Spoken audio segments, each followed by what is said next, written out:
go. Welcome to Tokyo Comedy Bar, where we are at a queer subversive comedy show. Hi Tokyo Tops! Welcome to Tokyo Comedy Bar in Shibuya. It is one of the best venues for stand-up comedy in Japan. Every month they have an open mic and comedy showcase for the LGBTQ+ community. Today we have Sean and Kat with us to share their stories of being LGBTQ comedians here in Tokyo. Although I was really enjoying the circuit party vibe, I was coming in here and I'm like, I'm ready for white party. So first, if you guys can quickly just introduce yourself, where you're from, what do you do in Japan, that would be great. Me first. I love that you're pretending I'm a lady. My name is Kat Randall. I am an English teacher for toddlers, formerly a Starbucks barista for 14 years in the US. I teach toddlers by day and tell dirty jokes by night. So, yeah. So how long have you been doing comedy? About 5 years now. Okay. I started because I got PTSD. I was abducted at gunpoint in Chicago. Oh my God. And my brain just kind of slowly collapsed and then just bottomed out. I'm not really good for anything anymore, and my friend was like, hey, come to stand up with me, and I was like, I think I could at least do that. Started doing it as a form of free therapy. So No kidding. I would imagine you'd be able to express yourself a lot, and so it helps sort of save you, really. Is that an exaggeration? No, for real. Yeah, absolutely. I feel weird about it because anytime you say that doing stand up is therapy, then you invite a whole bunch of people on stage to just cry. To just meander around and be like, I'm really just Especially with the queer community, I bet everyone has a story. Oh, yeah. Right? Oh, yeah. No, For where's sure. the joke? Yeah. My name's Sean Flanagan. I'm originally from Boston, Massachusetts, but here in Tokyo, Japan now. I'm actually living here in Japan for the second time. I previously lived here from 2012 to 2014 when I worked at a Japanese internet company. Oh. And I went back to the States after that. I was working in tech in San Francisco. Never thought I would live abroad again until I swiped right and met this guy who is with the U.S. military, and since then we have lived together in Seoul, South Korea, Virginia Beach in New York City, and now here in Japan again. I'm really fortunate I get to be a full-time comedian because here is a member of the armed forces, or spouse of the armed forces. I started my comedy journey about 4 years ago when we were in New York City. Okay. I took a class in stand-up. I've always been really interested in it. I just fell in love with the art. I worked on a comedy tour bus for a while. How does that work? It's called The Ride. The wall on one side is all windows, and the guests are facing out towards the sidewalk. Okay. And I was the host on the bus, so when we were driving through the streets of New York City, they're all looking out at the sidewalk, and we would stage performers along the street. So all of a sudden, a businessman would break into tap dancing. There'd be a ballerina. Cool. And then, of course, it being New York City, wild things happen, and you have to comment on it, so you have to be kind of quick on your feet. You mentioned that you lived in Korea as well before. How do you compare Korea to Japan? South Korea really puts the South in Korea. They love barbecue, Jesus, and do not like the gays. I think it really depends on your situation and your background and your interests. Being a queer couple, I think Japan is a little bit further ahead in acceptance compared to Korea. The government of Japan actually recognizes me to get a spousal visa through my husband. It does now. It does now. Okay. Only the military is the exception. Sorry. I was not fully all the way there, but it's on the short list of countries that we can go together. I just find it very welcoming and friendly, and there's a good community here, queer community, comedy community. So I speak Japanese.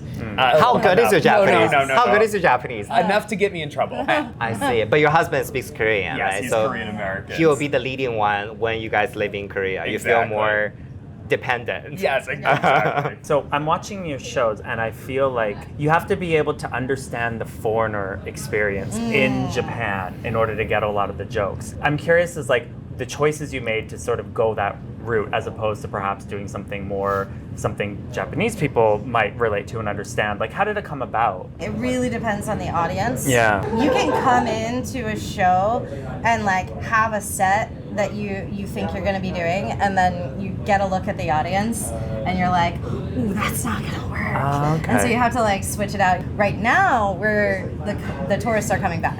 Yeah. A lot of the gaijin jokes aren't really. They're not gonna land. Yeah, they're Yeah. not gonna land because Yeah. they don't know Yeah. what a gaijin stare is. Yeah. I would say the strength of that, where the MC comes in, you know, they get up and set the tone for the night and go first. And I think it's great when the MC kind of asks, who's here from Japan? Who's here from visiting? Yeah. Who lives here? And then we as comedians can kind of size up the audience and kind of tweak things a little bit. Yeah. I Unless think you're that's going what- up first, and then you're just like, I think ah. you're the guinea pig. You're that's the trying to guinea pig, figure out yeah. When it's more of a Japanese audience, sometimes there's a little less audience participation. When it's more foreigner heavy, sometimes there's a little bit more audience participation. I always try to come in with a game plan, but always try to be flexible with what the audience is doing and responding to, because you can plow through all you want and Yeah. get your set done, but Yeah. you know, they're here That's to have a not good fun. time. Yeah. Yeah. And it's, for us, I think it's almost a little bit of a challenge too to Yeah. figure out who's this crowd and what of my stuff is Yeah. going to work. Yeah. So if like there are gonna be more tourists today at the show,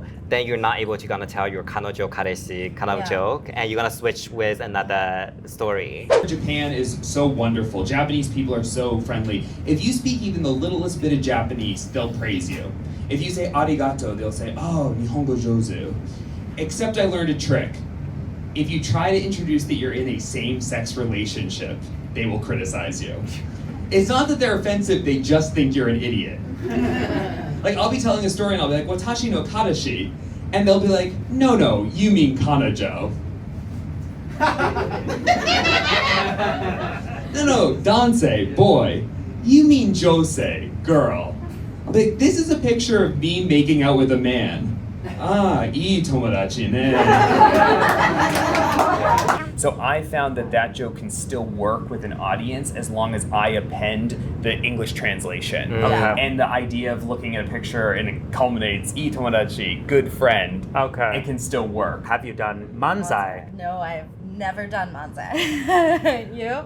No, I've never tried it. I saw your roast together. I feel like you maybe could be a good. Yeah. I want to celebrate Kat for a minute. Kat and I share very similar journeys. We both came out later in life. Well, I came out later in life. She came out ancient in life. And now most queer people who come out have a glow-up phase. I am now a majestic butterfly, and apparently she stopped at moth. Kat's favorite thing is that she has the bi haircut. Honey, take it from me, nobody would buy that haircut. Okay, Sean Flanagan. Sean also, yes, he came out later in life, immediately jumped into a year-long relationship, then had a brief slut phase, immediately moved to South Korea to be with the man he would eventually marry. Sean, you're not a gay man. You're a lesbian with a limp wrist. Sean, your dating history is cultural appropriation.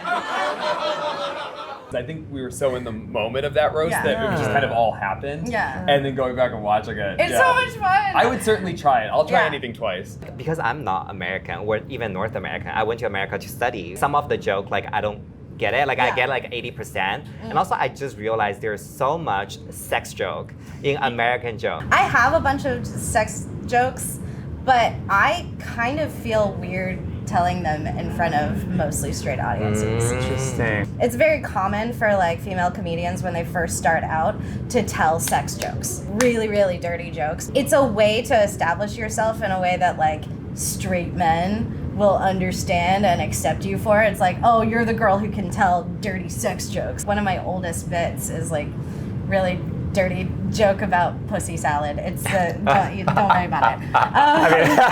Yeah. But my favorite joke is the hair one. Oh, I loved my it. Oh, that was a good Like, one. I am bi, if you couldn't tell by the haircut. This is the official haircut of the bi community. We can all agree, yes. Short on one side, longer on the other. Couldn't quite decide. I call it the why not both haircut. Yeah. Today there are so many Well, so many bi here. people Oh my here. god. It was wonderful. It was I- Yeah, yes. great Statistically- representation. Have you played the game Dragon Age Inquisition? No, you're not a game Oh, person. no. Yes, I am, but I have not played that game. So my lesbian character has the same hair. Oh my God, like, what is immediately that? got that joke. My Squid Kid in Splatoon has the same. Ah. To your point about kind of the level of sex in comedy, I think it would be even really interesting if you came to like the open mic and saw more of the straight male performers because their content skews typically even more sexual. Interesting. And Really? And like in stand-up, it's called like going blue. If it's a blue show, it's like sexual language.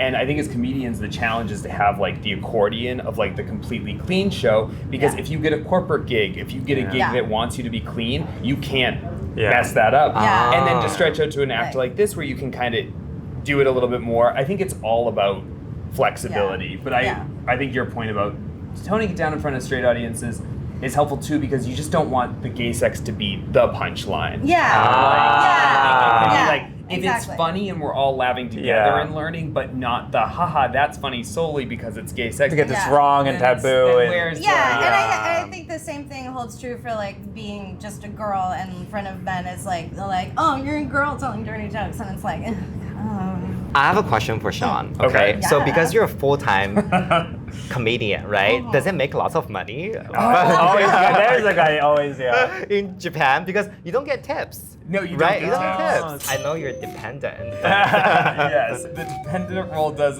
afford a certain amount of flexibility. You know, it doesn't make a ton of money today, but it's definitely a passion. And so when I was working before, I was in tech for 10 years, and the only part of my job that I liked was standing up and giving presentations. And I'm blessed with an incredibly supportive partner who, as we navigate this military journey, it can just roll in and it works for us. I would say over the last year, there was a real big transition where it took a lot for me to just say I'm a comedian. And I made business cards as a comedian because for so long I felt like I had to apologize about like, oh, I do stand up at night, but it's just a hobby. Or like, I like it, but you know, always explaining the absence of making a ton of money. And I'm lucky enough to get to do it and we'll see where it goes.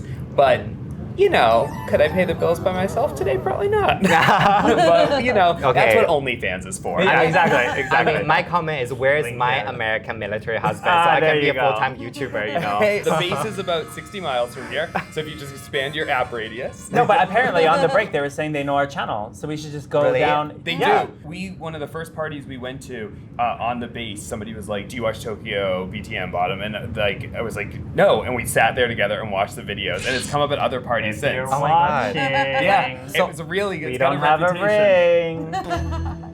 See, he's not even looking at the camera. He's being all shy now. Look at this. Yeah, I'm like just The imagining waiting. like how should I seduce those American hot You military already have. husbands? You already have. What does a queer space and performing in a queer space afford you? I think it affords us, you can get away with explaining a little bit less. Like there's a sense of community, there's a sense of in-joke, where like you can kind of get to the punchline a little bit faster. Because I actually I don't mind performing for straight audiences. Like I actually like it, but you do just have to kind of like almost educate a little bit. And I think that's one of the actual powers of what we do. Like I remember when I first was taking class, my teacher was like, if you just get up there and just, you know, sex joke or whatever, like you could get a laugh, but the audience also wants to learn and be engaged and be surprised. So with straight audiences, I think sometimes there's more that build up to, hey, get on our level, but with a queer audience, we can just get down to it. Like, we can just get into it. Well, like at the roast battle, I like told this Subaru joke about, and man, that did not go over because they did not know. They did not know, and I didn't realize that was such a deep cut, but apparently it was. But I'm up there loving it. I'm like, I was Subaru, like, great Subarus, reference. yeah. And I'm like, yes. And I was like, yeah, lesbians love Subarus. Come on.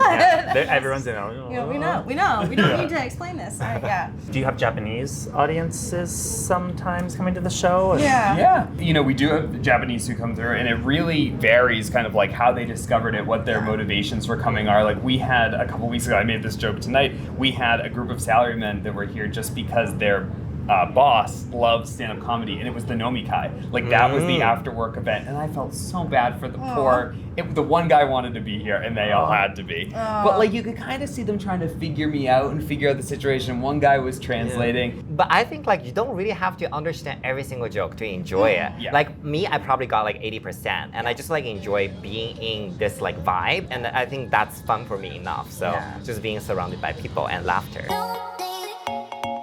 I think the Out of the Closet show, which we run once a month here at Tokyo Comedy Bar in conjunction with Tokyo Closet Ball, is one of the best forms of community for the LGBTQ community here in Tokyo. Like, there's so much joy in going out to Nichome, like all the fun stuff when you come and visit Japan, which you absolutely should do. But I think this is a space where you can come and have a really good laugh and kind of meet folks who are in the community you're gonna connect with. Maybe you go get a drink with them afterwards, you know. It's a Wednesday night. Or we always have open mic slots. Yeah. You can just come here and like dump like the craziest sex story and nobody will ever know. We also have great drinks at the bar. We have craft beer, and there's just it's a fun place to hang out. We do it right now. It's the third Wednesday of every month. Yes. And so if you're in Tokyo for a week, I think by the third or fourth night, and you're looking for something different to do, come out, haha, pun. Yeah.